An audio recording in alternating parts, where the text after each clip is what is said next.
Eddie, a guy who is of Puerto Rican Irish descent, growing up in the Kensington neighborhood of Philadelphia, is there any other vocation you could have chosen other than fighter? If I tried to, I think fighting would have grabbed at me anyway. So talk about the opportunity that is at your doorstep. After 13 years, you get an opportunity to make history as the first Bellator champion to become a champion inside the octagon.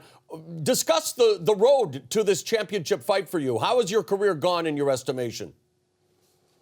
I've said throughout the whole process to everyone, they've asked me, why are you in the UFC? When they asked me that question, I always said, this is a marathon, not a sprint. And I love what I do, and I'm willing to wait as long as I have to. You're training with Frankie Edgar right now. Is that where you got your new boxing coach from, Mark Henry? Well, Mark Henry's the brains behind the whole operation. He has helped me defensively, helped me clean up my technique. A lot of mistakes I've been making over the years. He just paid super close attention and really knocked out each mistake one by one by one. And now we're fighting much cleaner, much neater, with better range, and I'm able to finish my opponents. You became a fan-friendly fighter outside of the UFC, Eddie, because of the fact that you were involved in action-packed fights, many of them brawls, legendary battles against Michael Chandler, Joachim Hansen, Tatsuya Kawajiri. You get to the UFC, plenty of buzz, and then you go through two former champions in their own right, Anthony Pettis in your last fight, a former UFC champ, and then that much-anticipated fight with former Strikeforce lightweight champion Gilbert Melendez. Both fights were razor close, both split decision, and yet both very different than what we are accustomed to seeing out of Eddie Alvarez. Was that by design, or was that just facing the level of competition that you're now facing here in the UFC? It's always by design. We're in a sport, it's the art of deception. I can't ever let no one peg me or tell me what I am. It's important to always be changing, always bringing a different game plan, always surprising your opponents.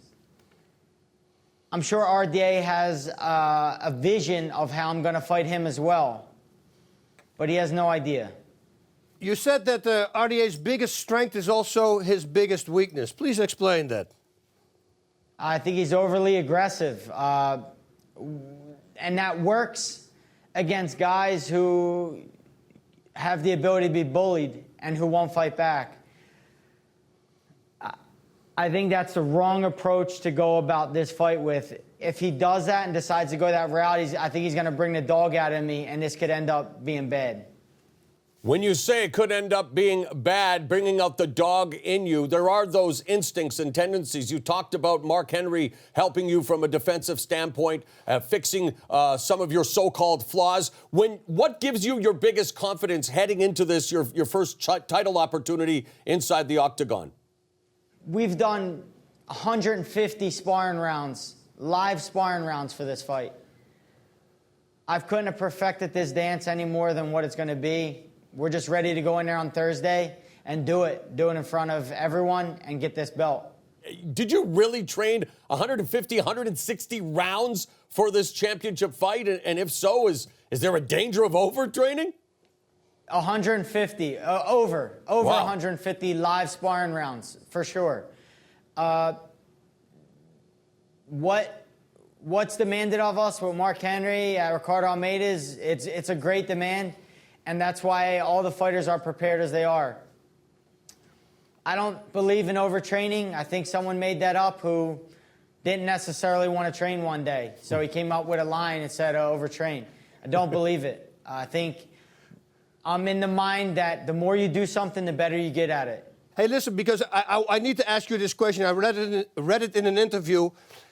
Give us the moment, I know it, but I want you to tell it to the people at home, that you looked at your wife and that you said, okay, I want to marry her.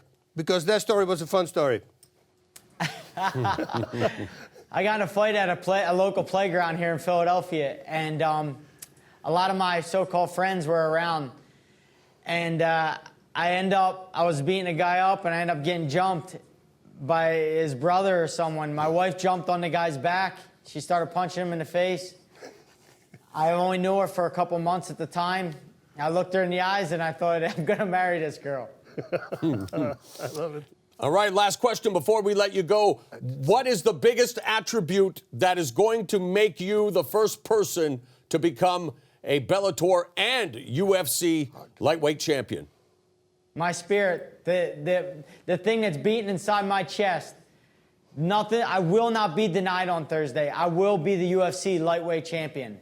And I will say I told you so to anybody who doubted me.